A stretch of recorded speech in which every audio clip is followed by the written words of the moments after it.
Welcome to Imperialism and the Spanish-American War, an interactive U.S. history tutorial for students like you. This tutorial is all about American imperialism and the war between the United States and Spain. It's a short but important war that you might not know a lot about. By the end of this tutorial, you'll understand what imperialism is and which major factors drove American imperialism in the late 1800s. Then you'll learn why the U.S. declared war on Spain in 1898. Finally, you'll learn what territories America gained as a result of this war, and what long-term consequences resulted. Let's start with a few important basics. What is imperialism? Here's a definition: a policy by which one country gains or expands influence over foreign lands by political, economic, or military means. The root word of imperialism is empire.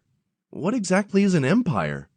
Here's another definition: an extensive group of territories or people ruled over by a single powerful government. Let's put it in simpler terms.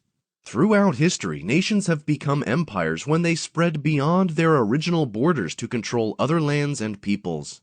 These imperial possessions may be far away from the original nation. Often they take the form of colonies.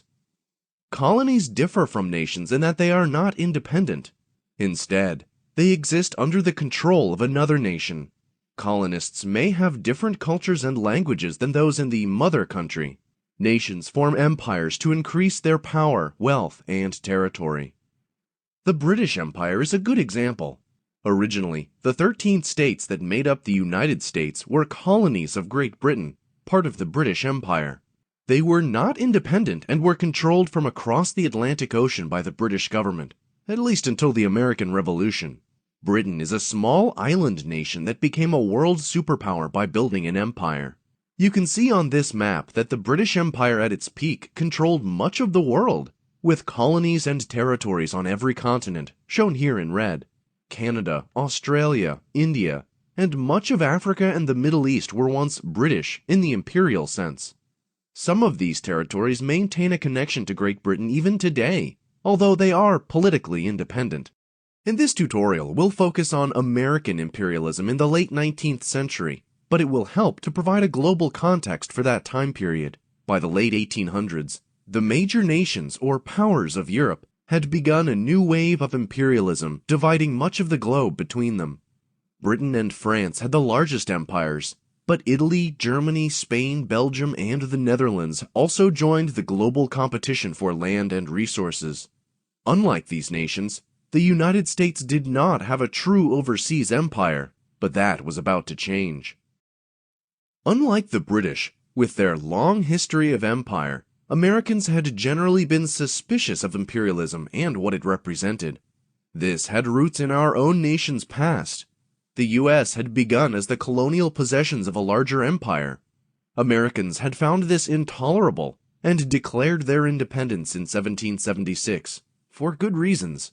If the U.S. had its own empire, it would mean ruling over faraway peoples and places in the same way Americans had once been ruled.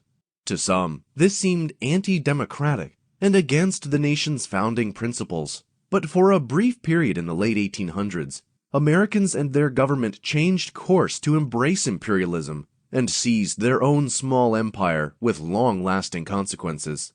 Why the change? What factors drove American imperialism? We'll explore 4 factors in detail on the following slides.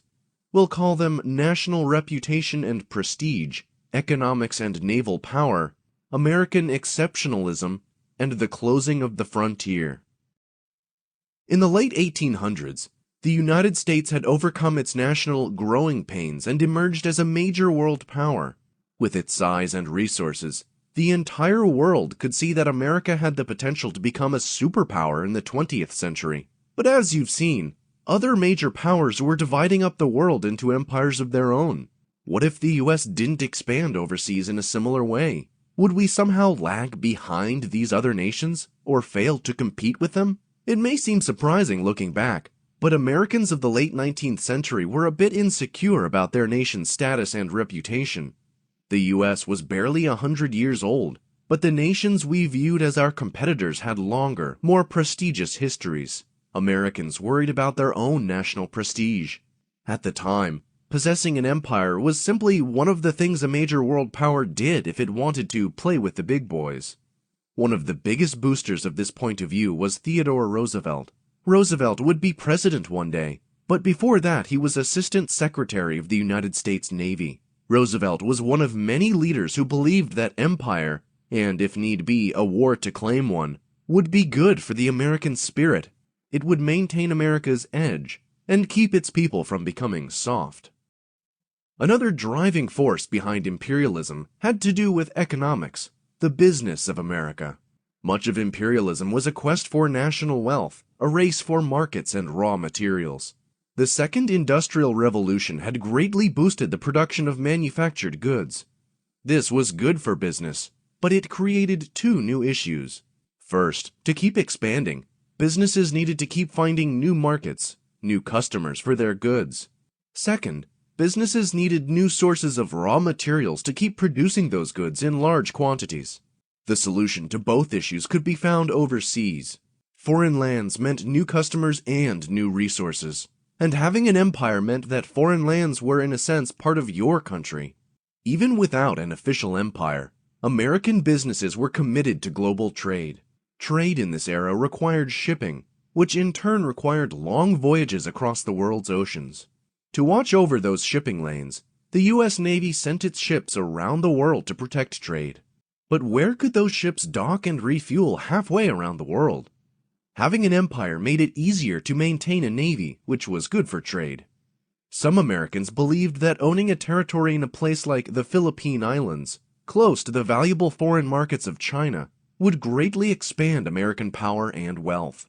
One of the best known was Alfred T. Mahan, an American admiral. Mahan wrote The Influence of Sea Power Upon History, a book which argued that naval power was the key to national greatness. He argued for a bigger navy, and for the U.S. to acquire bases in the Caribbean and the Pacific. Theodore Roosevelt himself championed Mahan's ideas, and made sure they were adopted by the U.S. government. American exceptionalism is a complex idea. It refers to the belief held by many that the United States is an extraordinary nation with a unique role to play in human history. To some extent, Americans have always held some version of this view, going back to the Pilgrims. While it seems positive, the idea behind American exceptionalism has a dangerous flip side. If this is truly a superior nation, then other places and peoples might be inferior to America and would be better off if they were more like us. In the late 1800s, this idea was especially powerful. Most Americans didn't understand the cultures of Asia, Africa, Latin America, and other places where people didn't necessarily look or talk like them. Many believed that these parts of the world would be better off under American influence because they weren't sophisticated enough to be independent or successful on their own. Some even believed the English-speaking races had a responsibility to conquer and transform the rest of the world in their image. Imperialism could help accomplish this. Today, most of us would recognize views like these as condescending at best, or racist at worst. We have a more sophisticated view of other cultures today than most Americans did in the age of imperialism. Still, these beliefs are part of our history, and American exceptionalism is an important puzzle piece in understanding the mindset of the late 19th century. One final factor in setting the stage for imperialism was the closing of the American frontier. Since the beginning of the United States as a nation, there had always been a West for Americans to discover and settle. The country had basically tripled in size since its founding. Two massive land acquisitions, the Louisiana Purchase in 1803 and the Mexican Cession in 1848, had expanded the border of the U.S. all the way to the Pacific Ocean. Thomas Jefferson once thought it would take the American people 1,000 years to settle the West. It actually occurred in less than 100 years. Settlers, explorers, farmers, miners, and pioneers flocked to the West, especially in the decade after the Civil War. After the 1890 census, the frontier was officially declared closed. America had been settled. A few years later, the historian Frederick Jackson Turner published a famous paper. In it, he identified the western frontier as the driving force in American history. Turner said that having a frontier to explore and conquer had given Americans their unique character and energy. Turner was not the only prominent American concerned about the lack of a frontier. What would become of the nation if there was nothing new to explore, nowhere new to expand? This fear coincided perfectly with Americans' new embrace of imperialism. It seemed there still were new frontiers across the oceans beyond the borders of the United States. Since America came late to imperialism, most of the desirable territories around the world had already been claimed by other world powers. One way the U.S. could still get an empire was through war. If America fought and defeated another nation that owned an empire, the U.S. might gain its territory as part of the spoils or winnings of war. As it turned out, Spain owned an empire and was one of the weaker imperial powers in Europe. Centuries before, Spain had controlled the mightiest world empire of all. Much of North and South America and the Caribbean had once been Spanish territory. But Spain had seen its empire fade away as most of its possessions declared independence. In the late 1800s, Spain still owned two highly valuable territories, Cuba and the Philippines. The Philippines is a large chain of islands southeast of China. The Philippines had been part of the Spanish Empire since the 1500s. Cuba is the large island just south of Florida. Spain had claimed Cuba since Christopher Columbus's first voyage in 1492. Because of its closeness to the United States, Americans had long been interested in acquiring Cuba. In fact, in 1897, 1 year before going to war with Spain, President William McKinley had offered it $300 million to buy the island. Spain refused. Spain's empire offered a tempting target for American imperialists. Spain was a nation on the decline, and the United States was a future superpower on the rise. The political situation in Cuba provided a reason for the United States to go to war. Cuba had been Spanish for centuries, but Cubans wanted independence and rebelled often. The Spanish government dealt harshly with threats to its authority. A new Cuban revolution began in 1895. To deal with the rebels, Spanish often forced Cubans into detention camps where many died. Americans who paid attention to the situation in Cuba mostly sympathized with the rebels. Some thought the U.S. should intervene to help them. Yellow journalism in the U.S. made American newspaper readers angry at the Spanish. These papers printed sensational headlines and often didn't care if the facts they were printing were true or exaggerated. There was another reason why some Americans were concerned about the growing chaos in Cuba. The U.S. traded heavily with Cuba, and the violence on the island was bad for American business. William McKinley became president in 1897. When he did, the U.S. government shifted its position to become more pro-Cuba and anti-Spain. In January 1898, the warship USS Maine was sent to Havana Harbor to monitor the situation there and protect U.S. interests. 3 weeks later, on February 15th, a mysterious explosion sank the Maine. 260 sailors, most of the ship's crew, lost their lives. The Spanish were quickly blamed for the explosion. Many Americans assumed what an early investigation reported, that an enemy mine or bomb had blown up the ship. Newspaper headlines like the one you see here fanned the flames of public anger. President McKinley did not rush to war, but by April he felt he had little choice. McKinley asked Congress for a war declaration against Spain, and he received it. "Remember the Maine" became the battle cry of the American people who now readied for war. From a military point of view, the Spanish-American War was the quickest, least costly major war fought in United States history. The war lasted only 114 days, and fewer than 400 Americans died in combat, although more died of disease and other causes. The Spanish death toll reached over 60,000. John Hay, soon to be President McKinley's Secretary of State, famously called the conflict a splendid little war. It was probably not so splendid for the Americans and Spanish who fought and died in the jungles of Cuba. While the U.S. Navy blockaded Spain's inferior ships at Santiago, an American army of about 17,000 was landed in Cuba. Among them was none other than Theodore Roosevelt, who had resigned his job as Assistant Navy Secretary to lead a cavalry unit he nicknamed the Rough Riders. Roosevelt's men were key players in winning several intense battles, including the Battle of San Juan Heights. The Spanish forces at Santiago surrendered, and soon after, the Spanish government asked for peace. Americans also invaded the small Spanish island of Puerto Rico, meeting little resistance. The Caribbean was not the only theater of America's war with Spain. Even before the invasion of Cuba, the U.S. Navy produced a spectacular victory halfway around the world, in the Philippines. Acting on orders from Theodore Roosevelt, Commodore George Dewey sailed the small U.S. Pacific Fleet to Manila Bay, which was guarded by the Spanish Navy. Under orders to attack, Dewey's forces crushed their opponents, sinking or capturing the entire Spanish fleet in 6 hours. Not a single American sailor was lost in combat. It would be months later before the U.S. landed soldiers to occupy the Philippines. Many Filipinos also desired independence from Spain, and there were rebels happy to help the Americans they viewed as their rescuers. The occupation of the Philippines was surprising to many at home in the U.S. America's motives for declaring war had centered around Cuba, not the Pacific, and many Americans could probably not have identified the Philippines on a map. Still, there was great excitement over the victory, and Americans mostly felt proud that they were helping to liberate another people from Spanish rule. The fighting stopped in August, but the Spanish-American War officially ended in December 1898 when both sides signed the Treaty of Paris. As a result of the treaty, Spain agreed to give up Cuba, Puerto Rico, and the Philippines, all of which the U.S. controlled. Another tiny island in the Pacific, Guam, was also transferred to American control. But what would become of these territories? Would they become independent or remain part of the new American empire? The situation was different for each.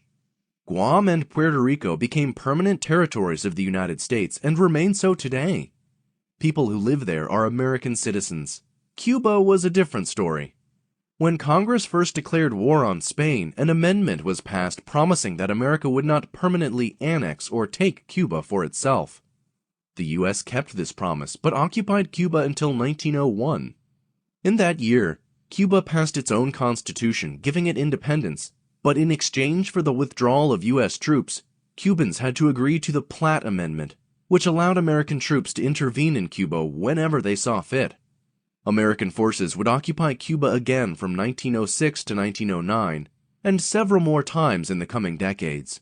The Platt Amendment also gave the U.S. the right to a long-term lease of land at Guantanamo Bay, Cuba, for a naval base that is still in operation today.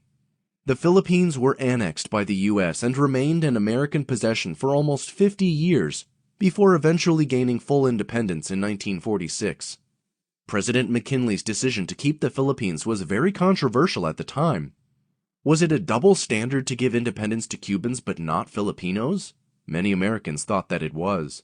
The Spanish-American War had many consequences for Americans at the time and in the future. The United States now had its own world empire, as Theodore Roosevelt and others had desired.